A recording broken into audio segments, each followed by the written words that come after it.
Hi, and welcome to the Supervisory Refresher course, Introduction and Orientation video. I'm Paul Bogacz. I'm one of the instructors for the course, and I will spend a little time with you in this video walking you through both DCO and Blackboard so that you have a foundational understanding on how to navigate both platforms so that you can be fully successful during the course of the week.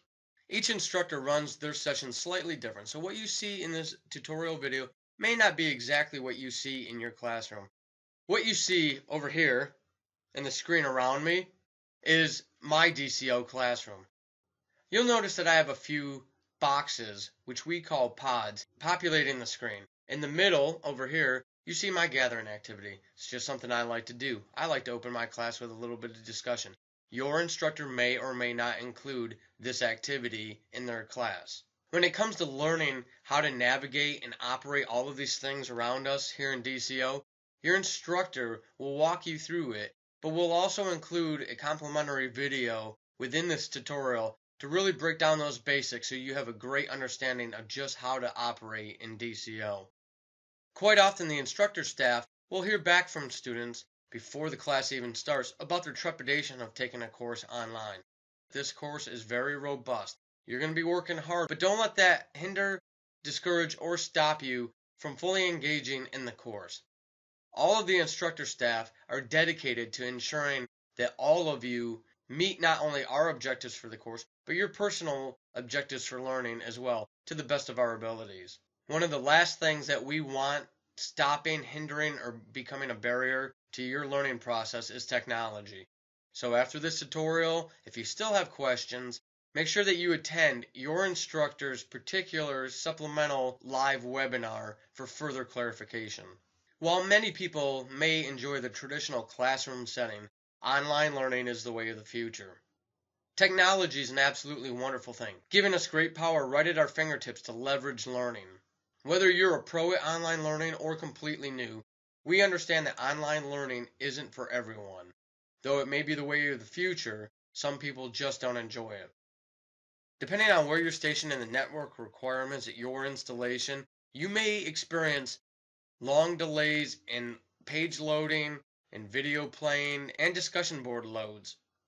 It's because of the technological reasons, the robustness of the course, and the amount of work that you'll be doing throughout the course that we highly encourage each of you to take advantage of home station TDY. The historical data that we've collected throughout the life of this course shows that the students who work away from the work centers tend to be fully successful and enjoy their experience and spend less time doing so than their counterparts who remained in the office over the course of the week. Before we go further into DCO and Blackboard operations, I want to highlight some of the points of this course. The mission of the refresher course is to take you, the seasoned, experienced supervisors, and refresh you on those core civilian personnel fundamentals and key supervisory and management competencies. The course is a 20-hour curriculum with most of the work being self-paced. You have 2 webinars that you must attend on day 1 and day 5 of the course, with an optional yet highly encouraged webinar on Wednesday at the midpoint of your course. These webinars are approximately 90 minutes in length, so plan accordingly. The optional webinar in the middle of the week is a much shorter version where the instructor will give you a vector check. They'll let you know what they're seeing in the class, any concerns that they have, and then they open up the discussion for any questions from the students. These sessions usually last no more than 20 to 30 minutes maximum. The refresher course is a mix of asynchronous and synchronous learning. The vast majority of the work is asynchronous. That's you working on your own. Whether it's videos, assessments, exercises, or readings, you'll be working on your own, going through the material at your own pace. And yes, you can work ahead. The other portion is synchronous, and when we're talking about synchronous, we're talking about being together in a live setting. Those times will be in your webinars and when you're working on your team exercise with your teammates. A big portion of your work will be done having discussions in the Blackboard discussion boards. Though it's asynchronous learning, you're posting at your own time and at your convenience, and so are your classmates. It's still a highly interactive and highly engaged portion of the class. Whether online here in DCO, over there in the chat pod, or if it's in the discussion boards or in your team exercise, you're going to have an opportunity to do a lot of sharing with peers across the Air Force. We highly encourage each and every one of you to take advantage of this safe opportunity to bounce ideas off your peers, to test theory, and to share your experiences and hear from the experience of others. There's a million lessons to be learned out there, and each class something new pops up during student interaction. We are highly confident that if you engage and fully invest in this course, you will take away something after you graduate that you can apply to the real world, to your unit, and to your set of employees. This schedule flow will give you a good idea of what to expect over the course of the week, what you need to be doing, and when it needs to be done by. You may realize we've only listed 2 of the 3 webinars. That is because Wednesday is an optional webinar. Attendance is not mandatory, and if you choose to focus your time on other areas of the curriculum, you're more than welcome to do that.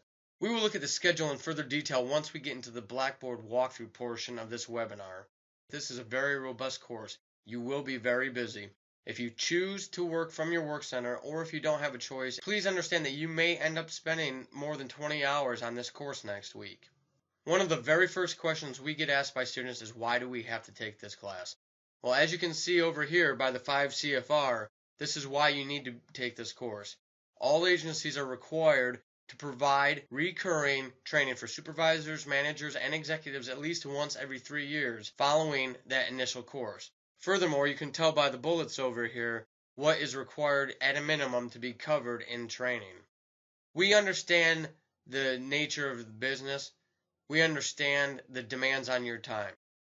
We have designed a course specifically with that in mind. What we're going to do in this course is leverage all those experiences, all that knowledge that you as experienced supervisors already have.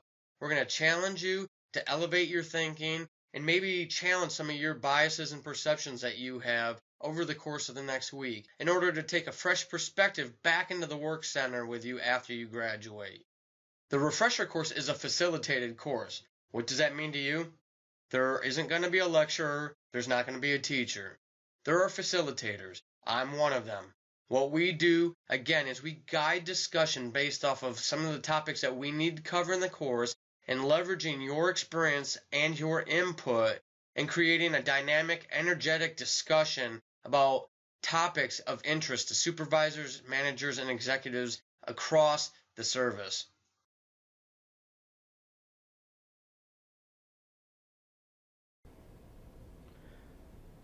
Traditionally, for training, you'd be TDY and sit in a classroom similar to this for about a week or so.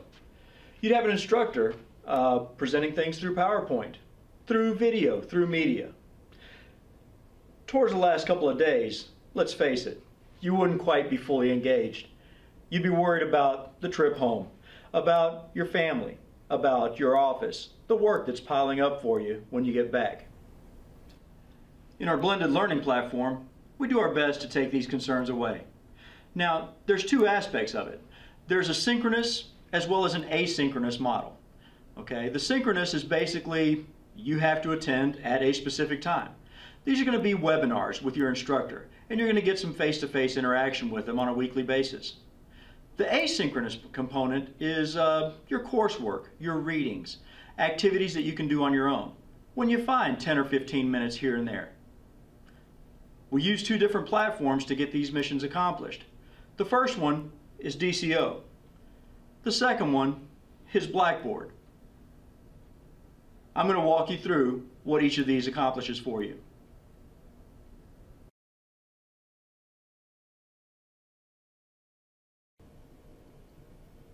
One of the main differences that you'll find between this and computer-based training courses that you might have had in the past is the web video.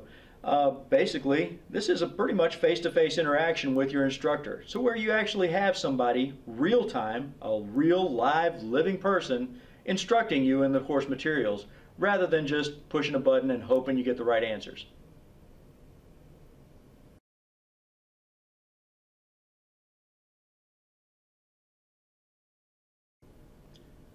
Your main interaction with the instructor as well as with other students is going to be via chat pod. Now, most of you are familiar with chat pods. It's like updating your status on Facebook. You just type in what your question is or what's on your mind as far as when we ask you a question.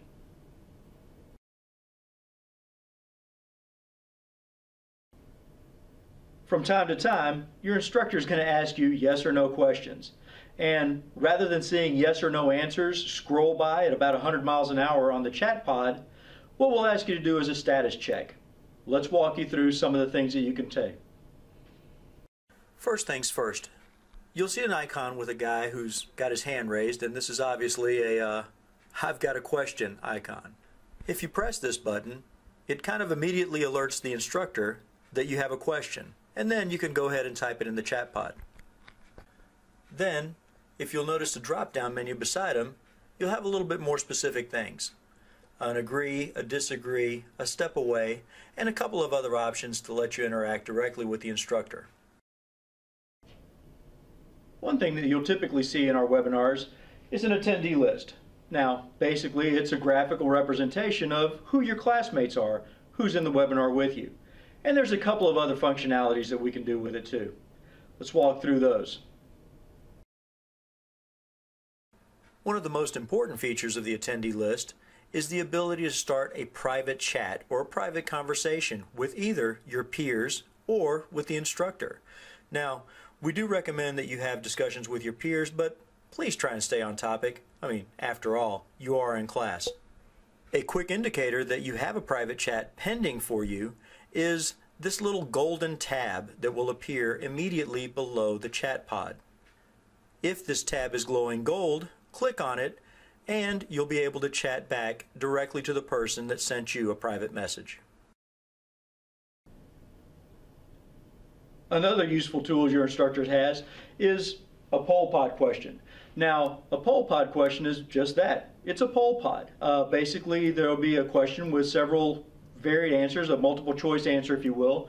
And what we do is we use these to kind of, gauge answers and gauge percentages of the class that agree with one opinion or another. From time to time, your instructor will change this view to a presentation view. While this may look like your ordinary PowerPoint presentation, there are a couple of differences. Number one, you're still going to have the chat pod so you can interact directly with the instructor. You're still going to have the attendee list so you can chat with other students while the presentation is going on. And the instructor is still going to be asking you questions regarding the slides. So pay attention. Hey, as long as he's got Blackboard up on his presentation view, let's take a look at some of the things that you're going to need to be familiar with in this system. First and foremost, you're going to need a username and a password.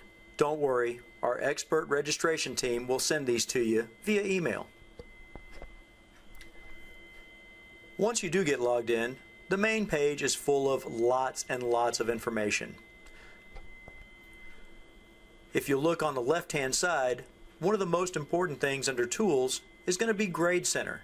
This is going to allow all you guys that want to keep track of your grades real-time access to the activities that you completed and the activities that you still have left to do. Now on the far right-hand side, you'll see the courses that you're enrolled in.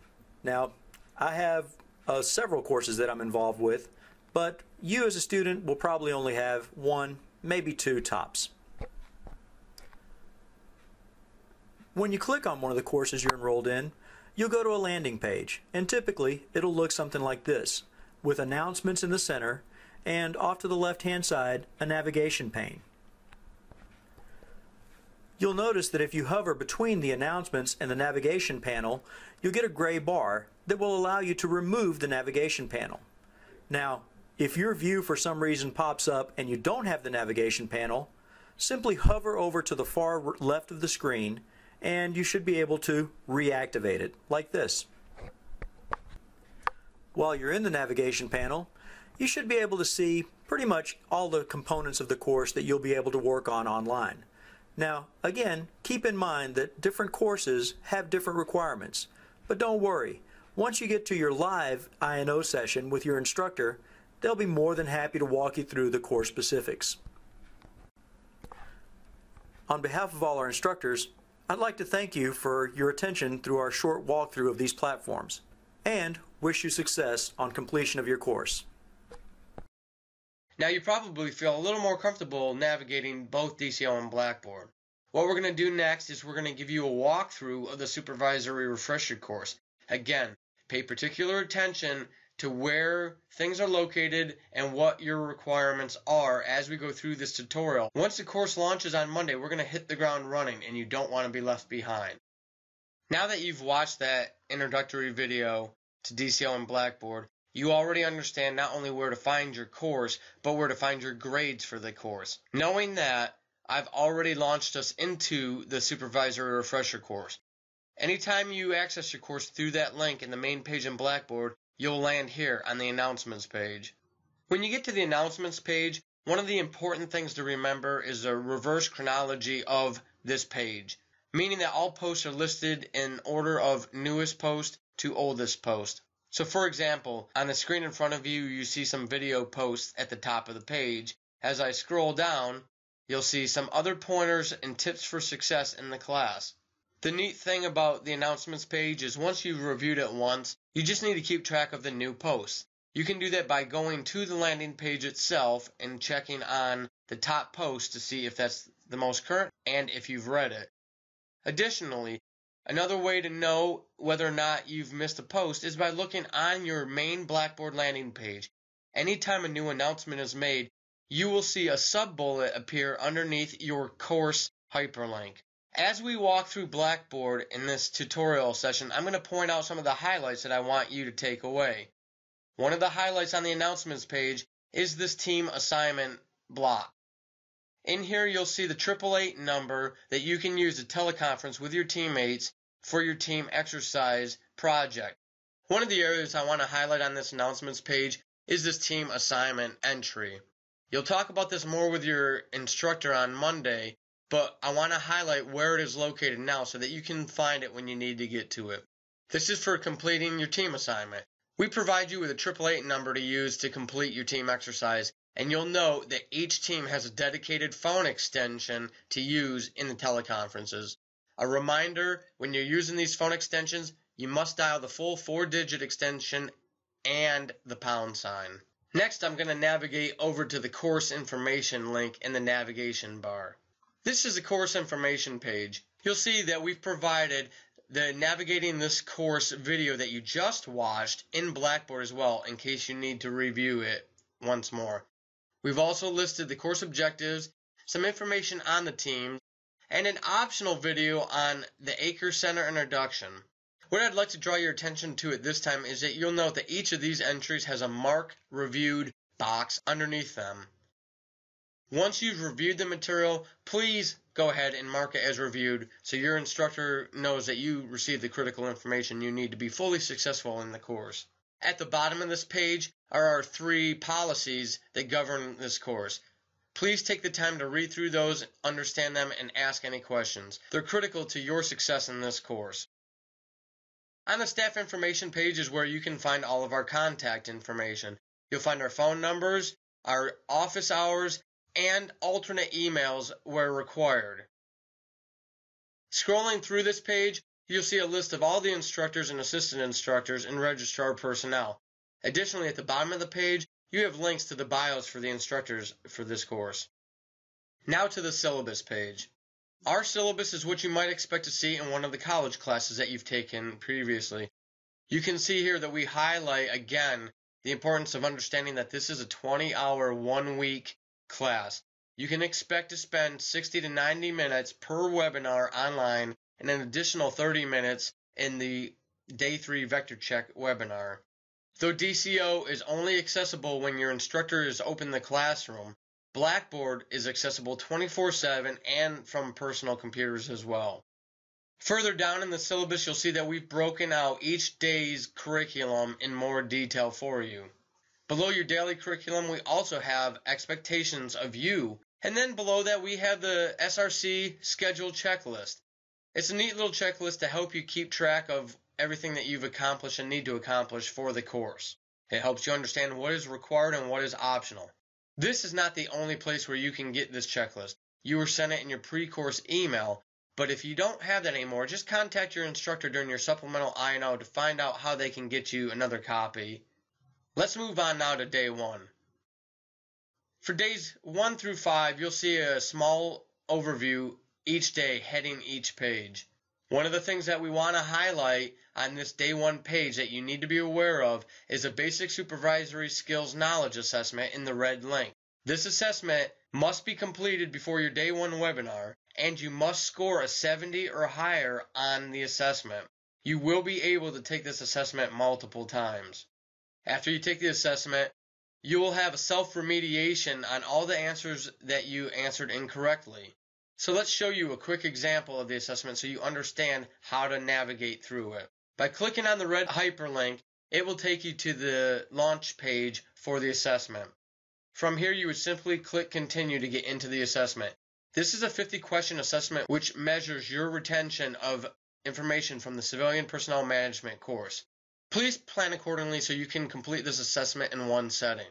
Some students report taking as quickly as 15 minutes to finish the assessment, while others report multiple hours because of interruptions while taking this assessment.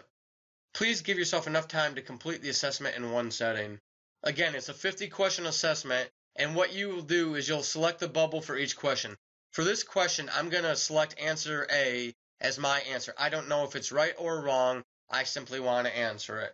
You'll note that the save button automatically saved. Depending on your network speed, it may take a second or two to save, or it could take as long as 10 or 15 seconds to save. We found the safest thing for students to do is to save each answer as they answer them.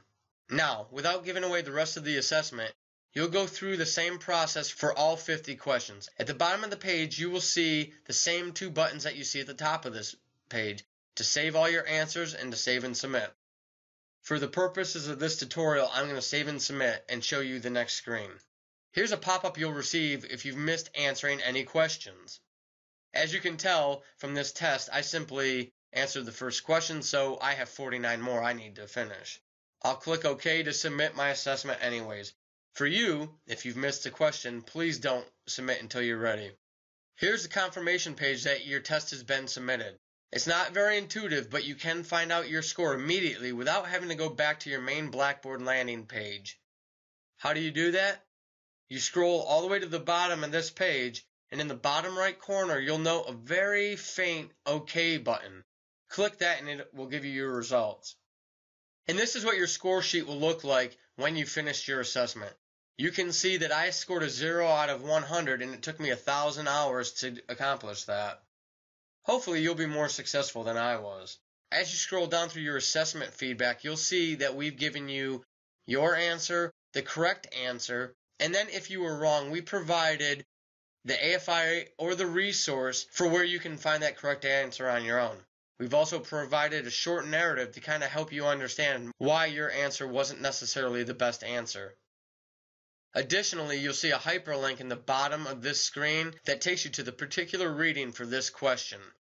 So let's say that you scored a 90 on the assessment. You've done well, but maybe all 5 of the questions that you missed are in one particular area. The reason we've provided those hyperlinks to you is so that you can capture all those readings from that one particular area. Maybe it's an area that you need to concentrate on and strengthen. We've provided those resources to you for your own development.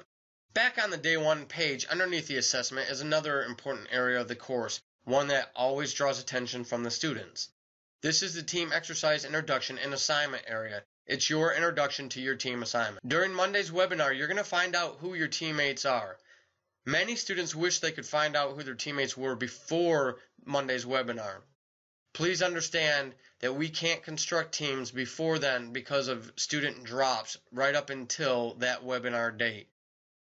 Instead of sending you multiple emails assigning you to various and ever-changing teams, that waiting until Monday to build the teams is the most pragmatic approach for the course, resulting in the least amount of frustration and stress for you, the student. Once you get your team assignment from your instructor on Monday, you'll know which group of employees are yours for the week ahead. Then you can come back to this location on day one to download your PDF file in these group links and see who your employees are.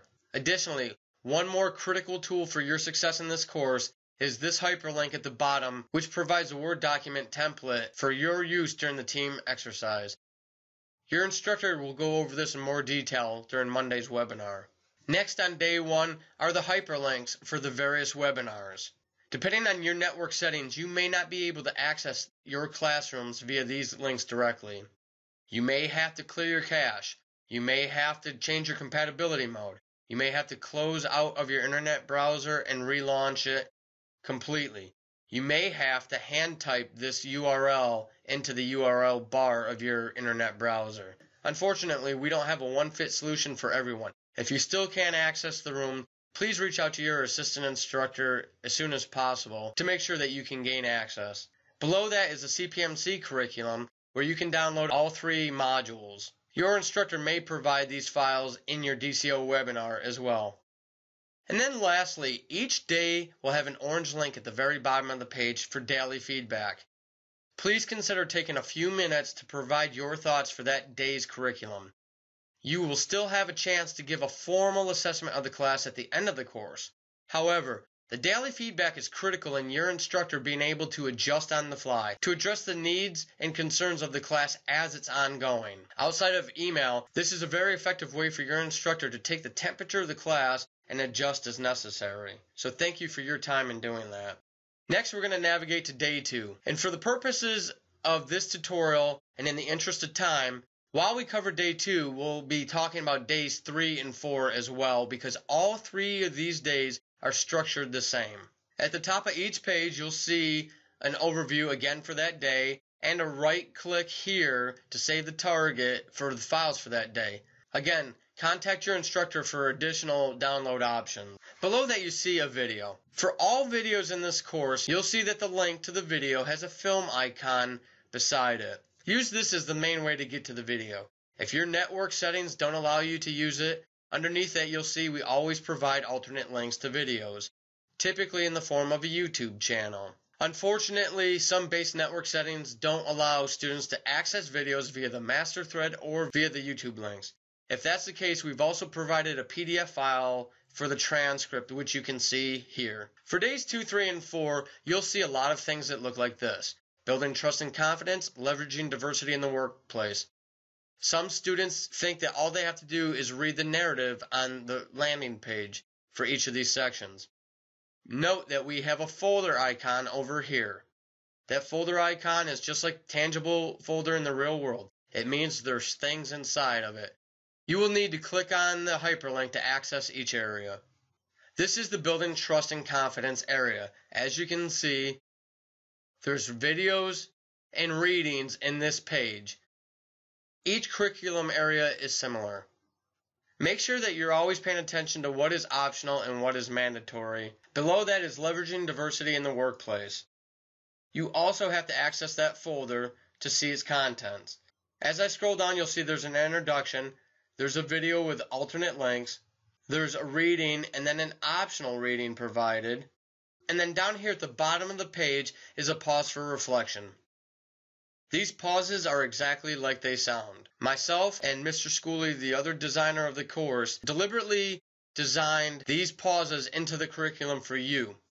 We've provided you with scenarios, and what we want you to do is we don't want you to have to build an assignment. We don't want you to respond. We don't want you to have to write a report. A pause for reflection is exactly what it sounds like. We want you to push back away from the keyboard and think. We realize, as the busy supervisors that you are, that your time to think is very limited. And we want to provide you with a challenging scenario so you can do just that. Think about the scenario. Think about your experiences, relate it to your reality, and explore where those thoughts take you. Students in the past who have engaged in the pauses for reflection have expressed great gratitude for the opportunity to do it and to be challenged in a different way. Leveraging employee leadership skills is built just like the other folders are, with readings all the way through, some resources, and then another pause for reflection for you to view and think about. One of the most critical areas for the course is your individual discussion board posts. Here you'll see your first opportunity to partake in a discussion board exercise in the Building Trust and Confidence board. So let's take a look in there and see how you're supposed to work it. Clicking on the green hyperlink will take you to the landing page for the discussion boards. You'll notice that there's 2 separate regional discussion board threads. Please do not create a thread via this button here. If you accidentally create a thread using that button, it will populate a thread on this main screen here. Pretty soon, other students will mimic what you've done, and before you know it, students who come into the discussion board threads after you won't even be able to find their regional threads. If you want your participation points counted for this course, you need to ensure that you click into your appropriate region before posting your comments. So for example, if you were a West Region student, you would click West Region Students Only. And this will take you to the discussion board page. Here you can see one more reminder that only West Region students should be using this thread, and below that you'll see the posted question. Simply hover your cursor over the box and you'll see a couple different options pop up. Hit reply and you'll see a narrative box pop open. It looks a lot like a Word document, and in here you can type in your answer and submit it for your classmates to read. Remember, in your individual discussion boards, you have to post one response to the question each day for days 2, 3, and 4, and then you have to reply to 2 of your classmates' responses for a minimum of at least 3 posts per day for days 2, 3, and 4, 9 posts overall for the course. If you have any other questions on that, please contact your instructor. Below that area is a team exercise posting. Each day you're going to partake in a team exercise with your teammates via teleconference. You've now downloaded the template from the day 1 page, so you have that. On the template, you have an area for your entries for each day. Again, if you have any questions, contact your instructor. I'm going to scroll back up to the navigation panel and show you where the electives are. Electives have to be done for days 2, 3, and 4. Over here in the navigation panel, you see a hyperlink for electives. Simply click into that to access your electives. There are a total of 6 electives in this page. You only have to complete 3 of them. Once you're done with the elective, you click the Mark Reviewed button that you see here, and that will notify your instructor that you've completed that elective. Lastly, on day 2 is the day 2 feedback like we've reviewed in day 1. If you're comfortable with what you just saw, you'll have no problem navigating days 3 and 4 as well. So let's take a look at day 5. Day 5, just like day 1, is very short in its content. This is your graduation day. This is where you wrap up your team exercise and you attend your day 5 webinar. Below that you'll see the hyperlinks for the webinars. The same limitations and possible problems and fixes exist with these links as what we discussed for day 1. One of the workarounds that we found with our students is that simply typing in the URL into your internet browser and then selecting guest, entering your name, and entering the room that way is the most efficient way to get DCO access. The last thing on day 5 is a parting gift that we, the staff, give to you for your work over the course of the week. And then after your day 5 webinar, the last thing that you need to do for this class is the end of course survey. You'll see the link here. Simply click that link and it will open a new internet browser window for you to complete the end of course survey. One thing that we ask of all of you when taking that survey is give us constructive, candid feedback. You will be asked a couple things that you may not be clear on. The end of course survey will ask you how well the course director managed the class. When thinking about that question, we want you to consider your instructor and assistant instructor as the course director.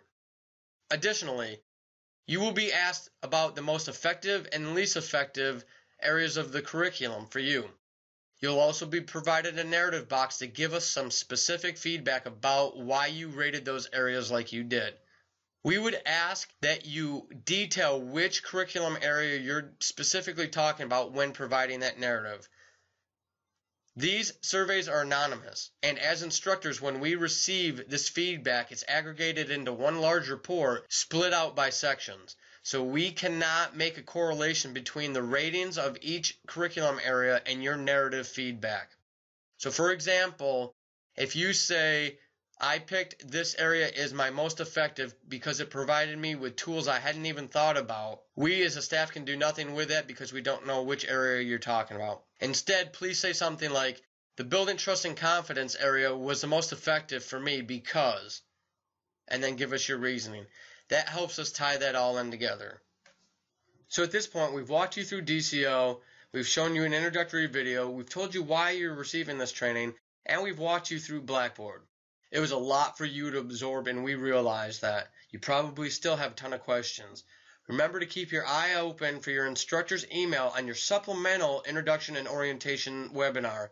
It will be a very brief webinar just to provide clarity for any questions you may have after viewing this video. The next question that students typically have is, when can I access Blackboard and start working on the course?